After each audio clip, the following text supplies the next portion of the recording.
Okay, let me take a look. So Pei Shan actually asked a question. Hi Shifu, I'm still exploring to see if the nunnery path is for me. Some concerns. Are monks, nuns allowed to take care of their parents when they are ill? Thank you. Thank you. It's not inside. I'm thanking her for the question. That's a good question. Oh, but she's not here today. Uh, so, Louisa, the questions, where are they from? From the Slido? Oh, you created a new one, is it? No. It's from the one that you created. How come when I go in, I only see two questions? No, there's quite a number of questions.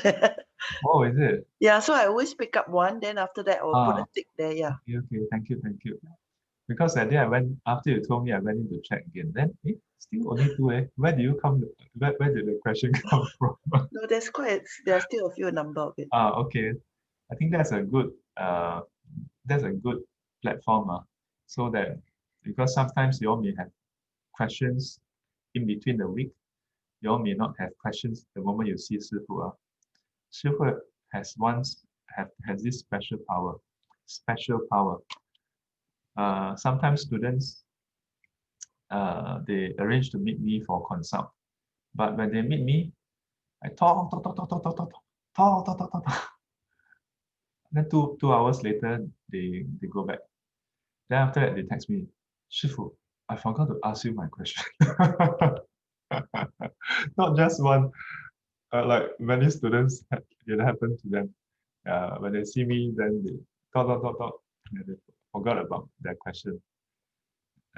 So it's good. So this question, can monks and nuns take care of their parents? Are we allowed? The short answer is yes. Yeah, the short answer is yes. In fact, there's a rule that the Buddha said, which in the Buddhist tradition we have something called the rains retreat, right? Yeah. So once a year we are allowed to observe the rains. The interesting thing is that first thing, how did the rains started? The Buddha didn't institute the rains retreat. It was requested by the monks because some of the monks, they were already ascetics to begin with, and the ascetics were observing the rains already. Yeah. And it was kind of for practical reasons because in India, when it rains, it's not like Singapore rain for 2 weeks, then we all, cold. In India, four months of rain. When I was a kid in the 70s and 80s, I always remember in the news, whenever it's the monsoon season, the news about Bangladesh flood, India flood, you know, is a yearly basis. And I think now, occasionally still there's flood. Yeah. So back then, the ascetics were observing the rains. So they requested the Buddha to whether they can observe the rains. And the Buddha allowed the observance of rains. But eventually, the rains became such a central part of the practice, Yeah. So then, what do they do during the rains? During the rains, we don't travel. Yeah, we don't travel. We don't. We don't travel in what sense? Because in the Buddha's time, the monks would move around on a regular basis. Yeah. How regular?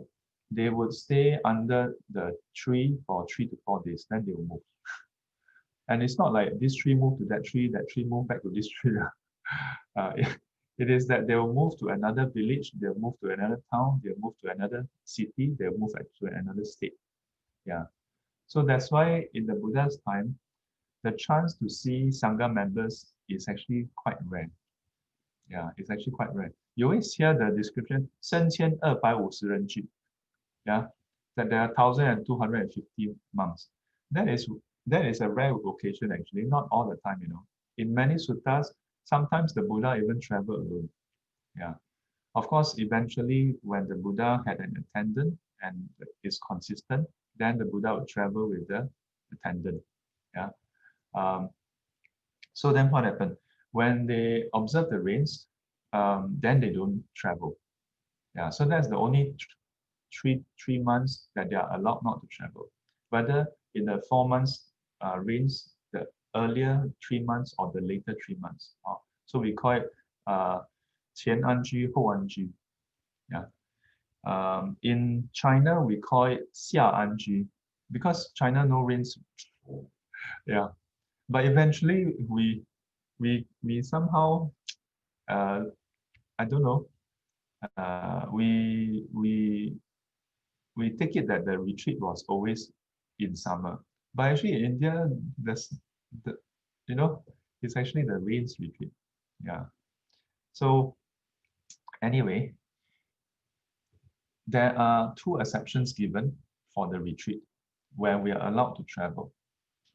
So the first one is if there's a place where there's a request for Dharma speakers, for someone to teach Dharma. There's no one available to teach Dharma. And so they send someone to make a request to the Sangha. So the teaching of Dharma supersedes this stipulation of non-travel. So the Sangha would determine who to send. Yeah. If I'm not wrong, unless it's requested for a particular person to go. Yeah, otherwise it's on rotation basis. Then either way, the member will do what we call 7日假. Yeah, so that means take leave for 7 days and then go there to give talks. The talk may not be 7 days, but it's because it's back in the days, travel always take time. Yeah. So if more time is needed, they will send someone to come back to extend the leave. Yeah. And the number of days you are gone, when you come back, you must extend your retreat by the number of days. So that's the first exception. Second exception is when one's parents are sick, yeah, and they send someone to inform you and request for you, we can, on that basis, apply for leave. Yeah. Such application will definitely be approved. It's not like apply, then 3 weeks later, sorry, your application has been rejected, then parents die already. No. Yeah. This is the second stipulation. Now, if you think about it, Dharma in Buddhism is of the utmost importance. So the Buddha put the well-being of one's parents at the same level. Yeah. So when no other exceptions. Your uncle, auntie, sorry. Your friend getting married, no, sorry. Yeah. But your father, mother fall sick, you're allowed to go and take care of them. So this is one of the scenario. Another is monks and nuns in general, not just during the retreat, are allowed to take care of one's father and mother if there's nobody else taking care of them. To what extent? To the extent where we are allowed to share with them 衣食住要. We're allowed to share with them whatever requisites we acquire and share with them. So the clothing, food, the lodging, and medicine, we're allowed to. Yeah. But I always highlight in when I explain this, I say this is the bare subsistence. No all expense paid trip to Paris. Doesn't include that. Okay. Yeah. So in the various traditions, we kind of implement it slightly differently. Yeah. So that's why sometimes when you go to some temple, how come this is a monastery? How come there's one auntie or one apo staying there? So those old devotees will know, oh, that apo is actually the mother of the abbot or one of the monk. Yeah. Because nobody, maybe only son, or maybe other siblings, but no siblings want to take care. Come, like Kia. It's actually permitted. Yeah. Otherwise, you think about it, right? The father, mother give birth to a son or daughter, bring the son or daughter up, then the son or daughter go and become a monk or nun, and and and if there's no one taking care of the father or mother, poor father or mother, oh, yeah. So it's simply put, allowed. Yeah, allowed. In the Theravadan tradition, I know of some monks who actually, because of taking care of the parents, they actually disrobe and then go back to take care. And when the parents pass away, eventually, they then join back the Sangha. Yeah. In the Theravadan tradition, there's lesser of a stigma of a person disrobing and then rejoining the Sangha. In the Tibetan tradition, I'm not so sure. Yeah. In the Chinese Mahana tradition and all the extension tradition, I think there's a stronger stigma. Yeah. But actually in the Vinaya, there's no such a thing. I'm not suggesting that in the Vinaya it says, come as you want, go as you please. No. We see in the Buddha's time, the Sangha members, when they join, many times is directly under the Buddha. In other cases, is through the Buddha's disciples. And then when they want to leave, they would actually go and inform their fellow Sangha members. Yeah. And that they want to give up the training. Yeah. And the Sangha members or the Buddha would, of course, try to counsel them and tell them that, you'll ask them why they want to leave. Yeah. And so on and so forth. Yeah. There was one monk, he missed his wife. His wife is supposed to be very beautiful. So he, after ordaining for a while, then he went to see the Buddha. I miss my wife, I must go back. So then the Buddha said, you miss your wife? Okay, if you want to go back, it's okay. But before that, let me bring you somewhere. So the Buddha is said to have brought him to see the heavenly nymphs, the Devata. So Deva, Devata. So see the female heavenly beings. After seeing the female heavenly beings, then come back. Then the Buddha said, now what do you think of your wife? My wife is like a hairless ape.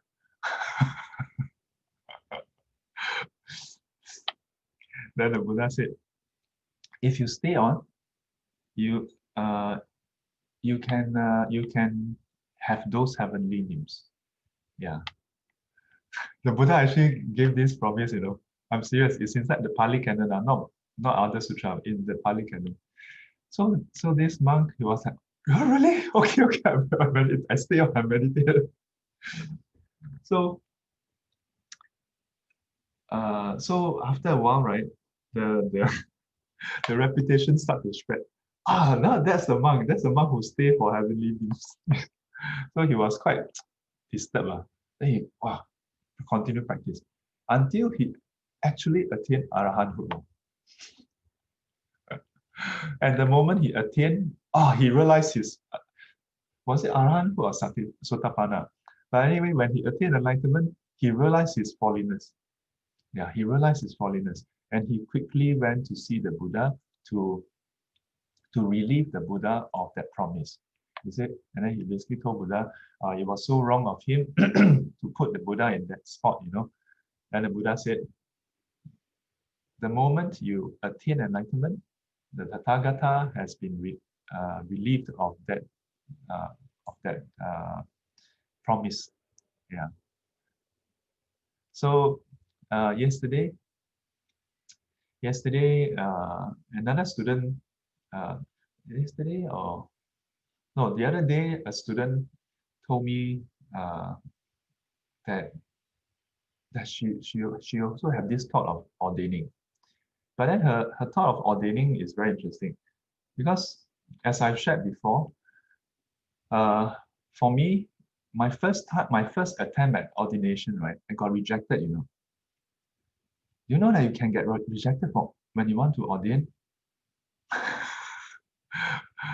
I didn't know, you know.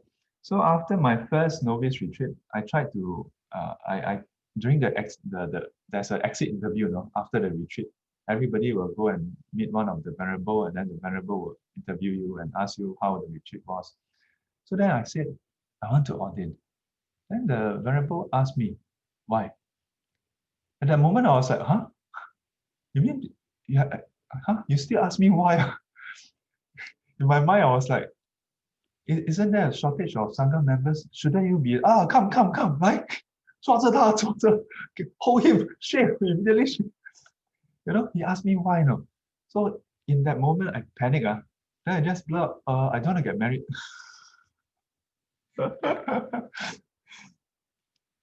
then he looked at me, and then he's like, that's not a good reason.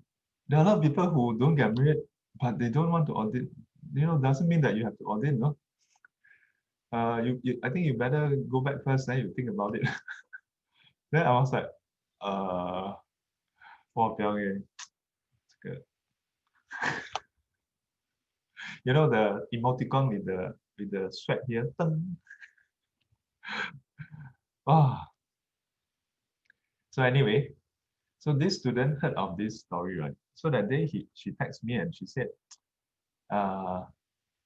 she know her answer now. I was like, answer? You also want to audit? Then she said, yeah. So for her reason is, one, she don't want to work. Two, she also don't want to get married. So I was like, oh, sadhu, sadhu, sadhu. Then she's like, huh? Like that also can. And I told her, the reason for you to ordain is not so important. What you do after that is more important. And was it yesterday? I explained to her, I said, in the Buddha's time,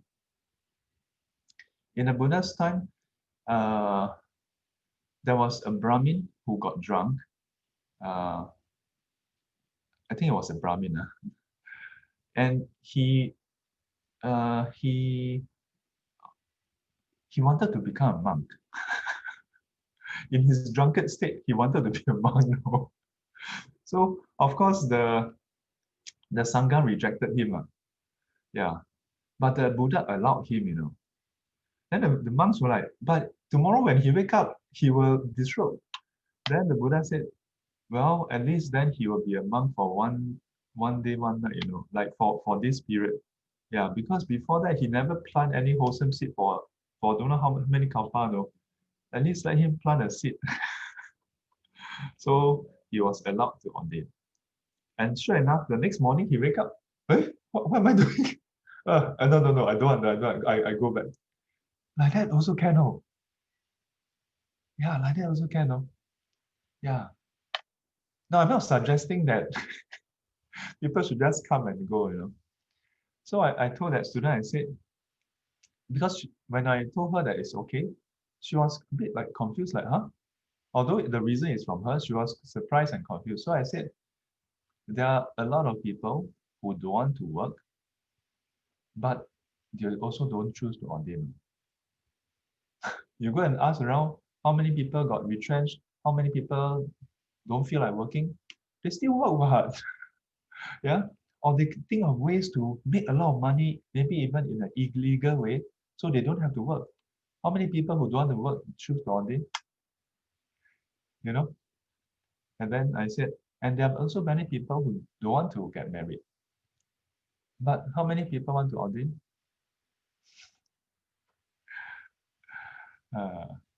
My teacher said, how you ordain, that's just a start. What you do after that is more important. Yeah. It's just like, for many of you, you all choose to get married. How you get married is not so important.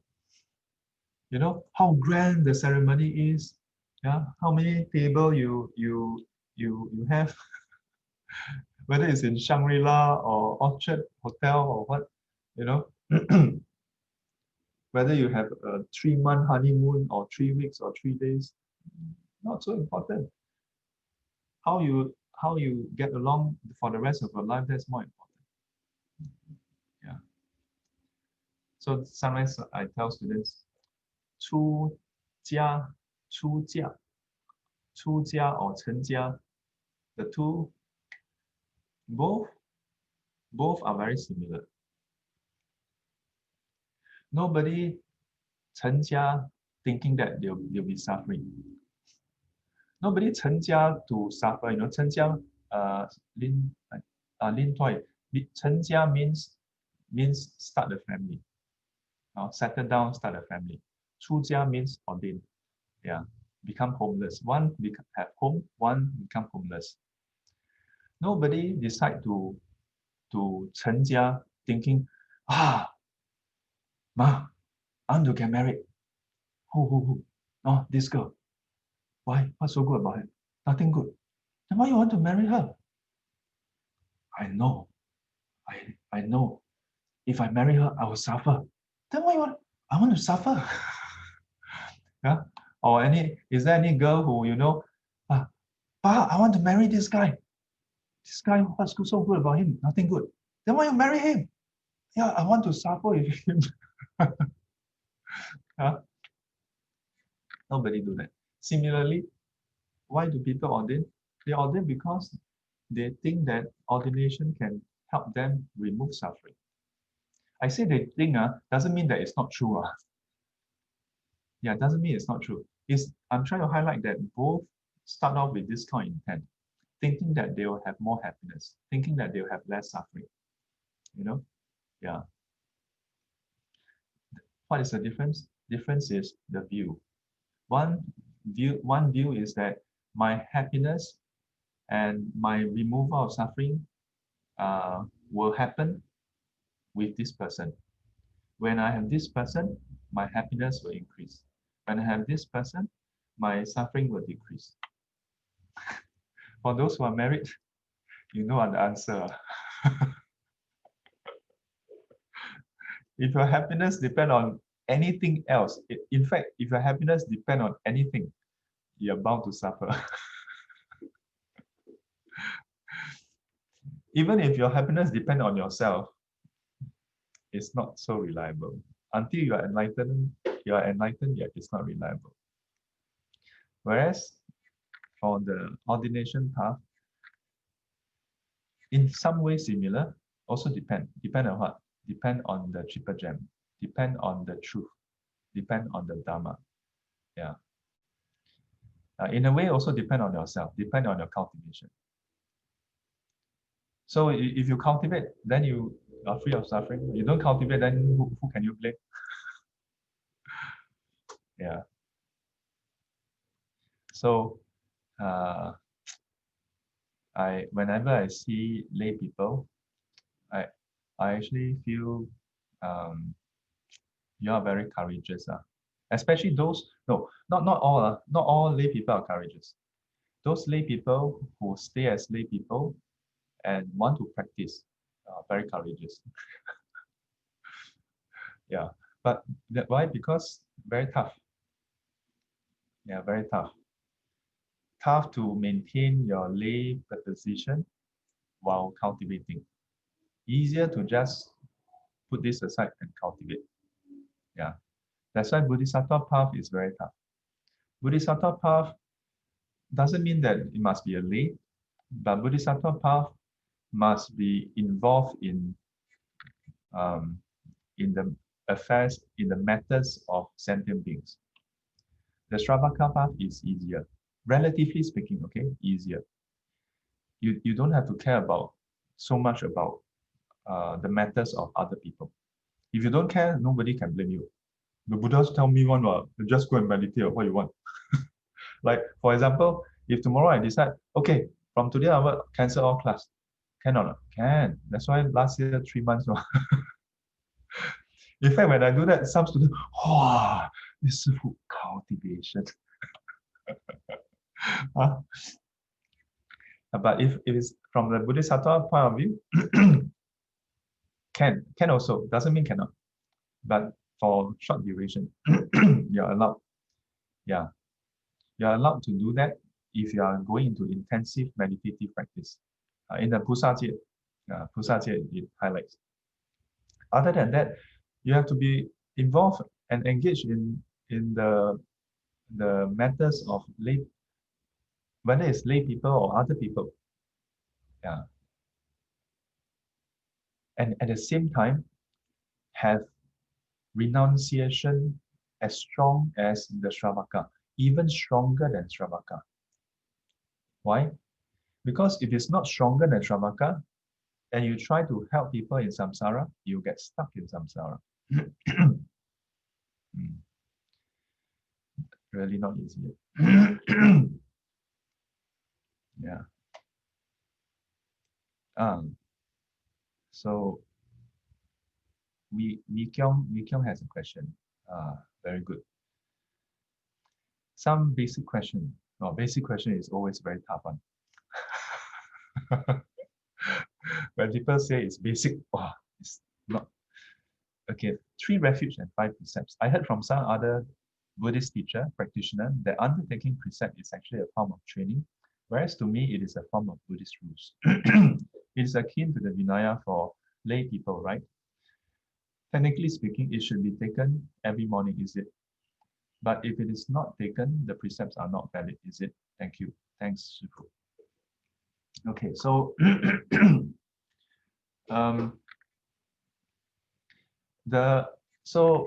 the word for precept, there are many words for the precepts. The most fundamental is the word sila.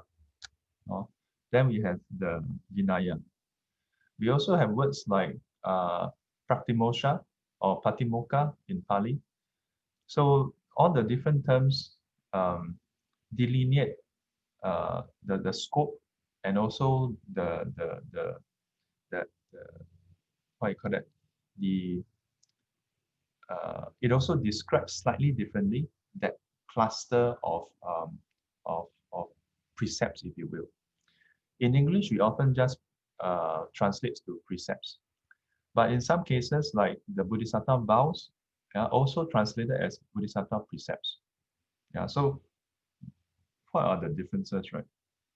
So first off, sila we usually translate as precept, right? But actually the word sila,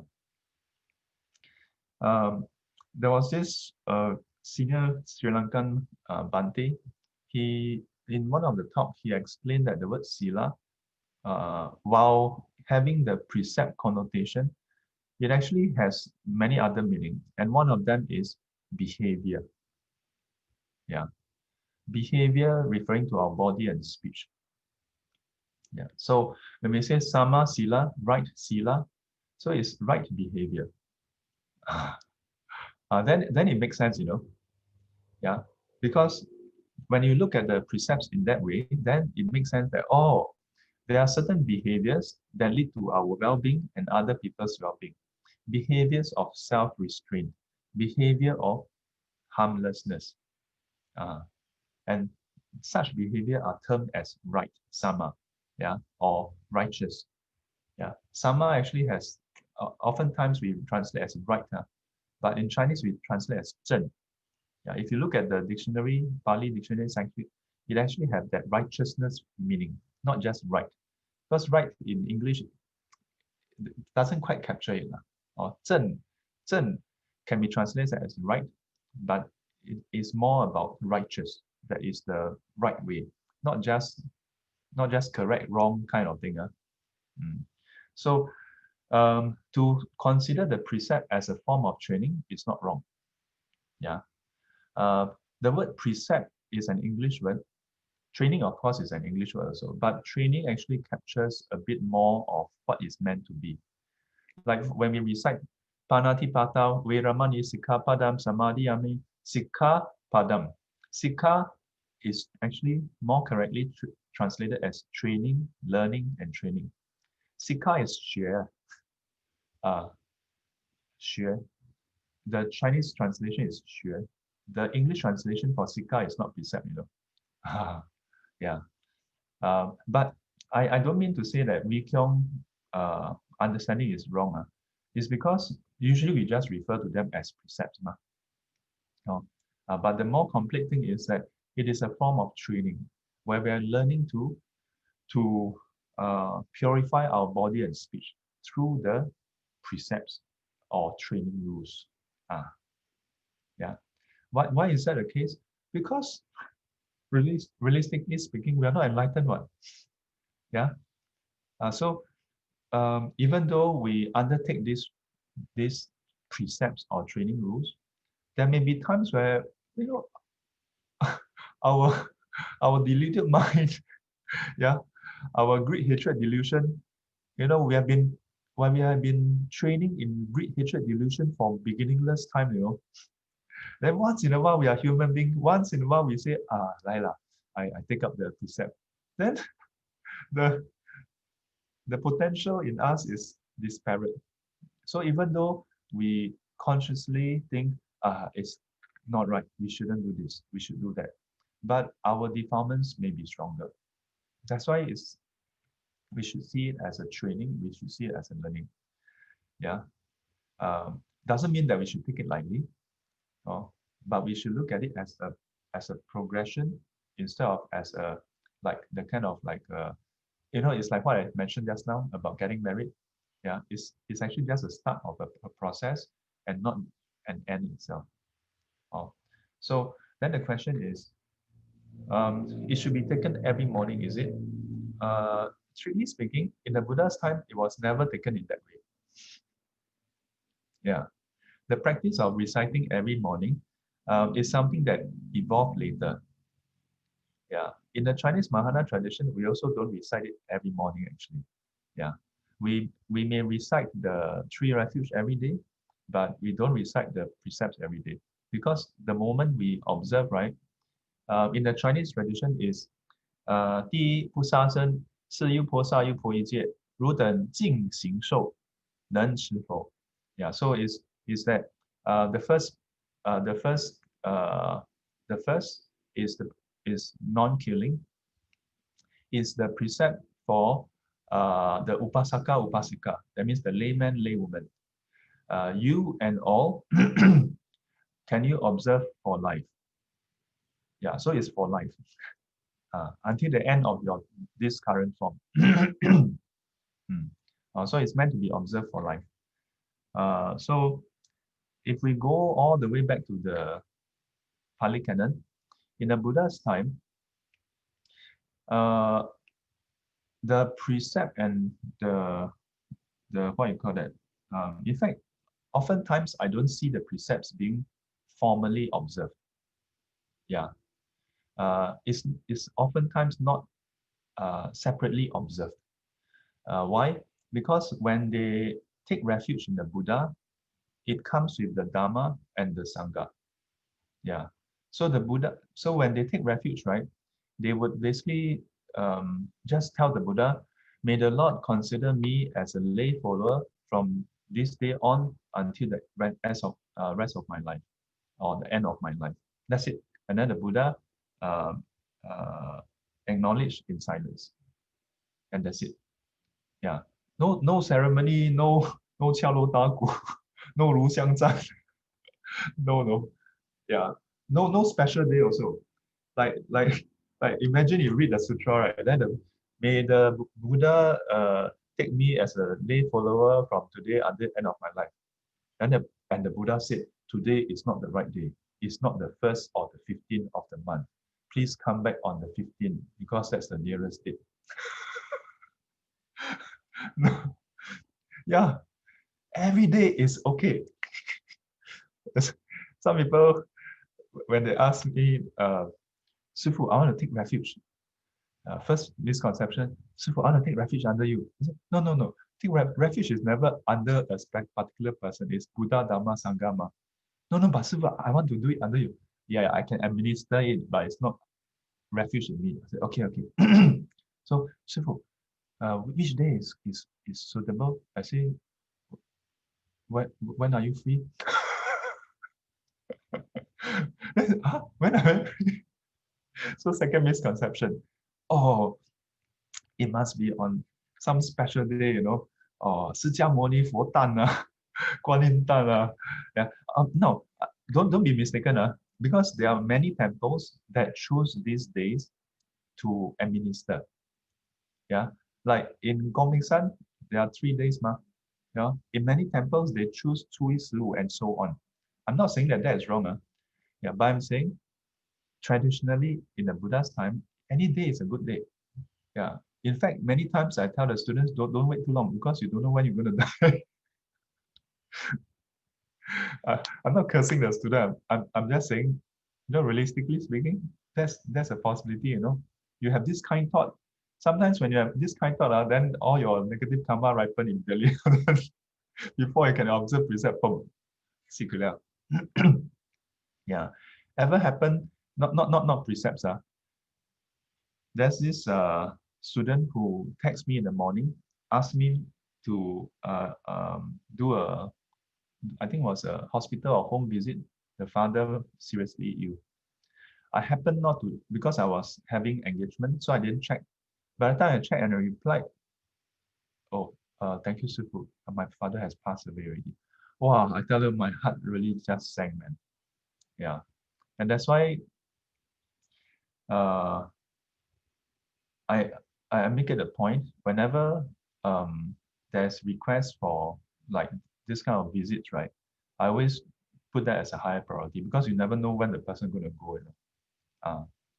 So similarly, if you want to take the refuge and precepts, don't think when you are in hell already when uh, uh, yeah, so does it mean that you don't have to recite every day? I think it's a good practice also. It's a reminder. Now it's a reminder. Mm, yeah. So how about 3 refuges? So when you don't take it in the morning, does it mean it's not valid? Uh, the truth is, whether you observe or not, if you kill, there's still karma. If you steal, there's still karma. Yeah. So when we observe the precept, it is like um, it is like uh, putting a reminder in your handphone, yeah, to do something. Yeah, yeah. Like let's say you need to go and pay your bills, then you put a reminder. So early in the morning you wake up, dong dong, pay your bill. Oh, okay, let's go and pay your bill. Yeah. So the precepts serve as a reminder to ourselves. Yeah, the intent, the kind intent, and how we should relate to others. That we should relate to others such that even if it's very oppressive, even when it's very compelling, we don't kill, we don't steal, we don't engage in sexual misconduct, and so on. So, 3 refuge. What constitutes strongly breaking 3 refuges of the triple gem? Well, the simple way is to simply say, from today onward, I denounce the 3 refuge. Yeah, I denounce the Buddha, Dhamma, and the Sangha. But that's a very strong, uh, please don't accidentally do it. It's a very strong karma. Mm. Strong karma in what sense? Not that, wow, you do this, then Buddha send all the heavenly beings to go and hunt after you like hey pam, like the secret society. Huh? 入了红门, 你休想要离开. Like secret society, once you join, you cannot leave. You leave, wow, we send people hunt you down, then murder you, send you to hell. No. Is that um, the Buddha is the epitome of uh, of purity that that encapsulates the potential of all sentient beings. When we say that the Buddha is enlightened, it's not just a particular group of people who got enlightened. When we celebrate Vesak Day, a few years back I wrote an article about it. That when we celebrate Vesak Day is not a celebration, shouldn't just be a celebration by Buddhists alone. It is a celebration of the conquering of suffering by a human. And this conquering of suffering is open to all. It's like when we think about vaccine now, right? The vaccine for COVID-19, when someone discovers vaccine, we all celebrate, right? We don't say, oh, this one Chinese one, this one French one, this one from US one. It cannot use for us. Yeah, like if you don't have money, then too bad lah. But or your country somehow mess it up lah. But the discovery of the vaccine is something that all human beings will celebrate. Why? Because it's applicable to everybody. Similarly, the Buddha's enlightenment is applicable to anybody, regardless of what you call yourself. You call yourself a Buddhist, you call yourself a Christian, you call yourself anything. Now, do not mistaken this statement to mean that, oh, we're trying to make everybody Buddhist. No, in Buddhism, we don't have this kind of mindset, oh, we want to convert everybody to become Buddhist. It is the fact that, number one, regardless of what you claim to be, we are all suffering. Regardless of what you believe in or not believe in, or call yourself, when you grow, fall sick, and die, without your choice, you suffer. When you don't get what you want, you suffer. When you are separated from your loved ones and you come into contact with disagreeable ones, you suffer. Anytime you have clinging, you suffer. And there's nobody who can say, oh, I'm born, but I don't grow, fall sick, and die. So this is the truth that the Buddha discovered. And what is driving all this is our greed, hatred, and delusion. So when the Buddha realized this is applicable to everybody. In fact, in one of the IR talk I shared in Geylang Serai long time ago, I actually have this slide that basically have the first noble truth. What I just described to you is the first noble truth and the second noble truth. And I put it in a slide without the title.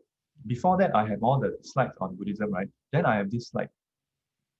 And I asked them this question. And in the audience was Dr. Fatima Latif, the IRCC members from various churches, Hindu temple, Taoist temple, and so on, all from Geylang Serai area, this whole region. And I asked them each question, do you want to grow, fall sick, and die, and so on? And they all said yes, yes, yes, yes. Not in the sense that yes, I want to grow old. As in like, will you suffer when you grow old? Then yes, I will suffer. And they all agree. And then I asked them, and this is because this is the fact of life, isn't it? They say yes.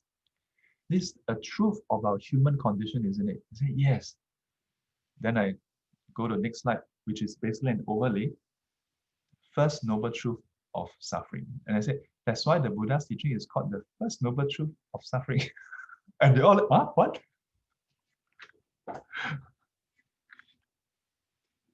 That's the reason why the Buddha declared his discovery as the truth, because it's basically how it is.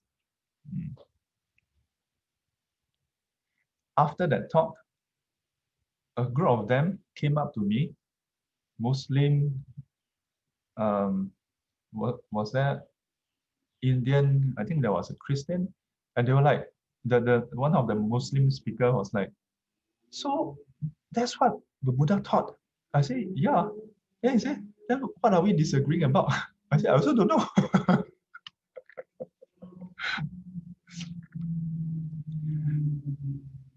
So think about this. This is what the Buddha is about. And the Dhamma, which is what the truth he discovered. And the precepts is part of it, which is that he observed, whoever commit killing, stealing, sexual misconduct, or lying, at some point will suffer the consequences, whether in this life or next life. Yeah. And cause suffering to others. So if you don't want suffering, then you probably don't want to do that. That's what the precept is about. So if a person were to renounce that, he's basically denying reality. A person who denies reality is committing a very heavy karma. negative karma because you're basically going into denial, and your actions will not be in line with reality, or in fact will cause you to work against reality. Reality don't care. Reality is not, it's not that reality is defined by Buddha, no. Yeah. So it's like physics says that if two things knock together, the one that has greater hardness will not break. The one with softer hardness will break. Yeah. And equal and opposite force will occur. This is physics, right? So you can say, I don't believe in physics. Okay, or you try, you go and knock into the wall. No, it won't happen because I denounce physics. Bam! I denounce this. This is not happening. So a person who denounce the triple gem is basically doing that. Yeah. But a lot of people denounce Buddhism without knowing what they are denouncing also. You know? So many people reject Buddhism not because they know, but because they don't know. Yeah, so if a person were to think that or to reject the triple gem, they are rejecting reality. And when the moment they reject it, then they have broken their refuge. Amitabha. That's a good question. Lin Toy has gone to work. Okay. Then, okay. Yes. Thank you so much for the question. Yeah.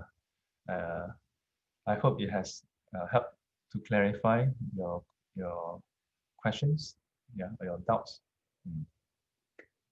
So keep this in mind. The refuge is not the refuge or the precepts is not a one-off thing. Yeah.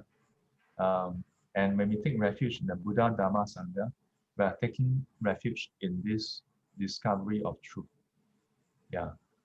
Not some mystical thing out there that can magically save us or protect us. Yeah. But it's because it is the truth that the Buddha discovered. And that's why the way we behave will bring the appropriate results. In that, we take refuge in Buddha, Dhamma, and Sangha. 愿消三障诸烦恼，愿消三障诸烦恼，愿得智慧真明了，愿得智慧真明了，普愿罪障悉消除，不愿罪障悉消除，世世常行菩萨道。世世常行菩萨道。阿弥陀佛。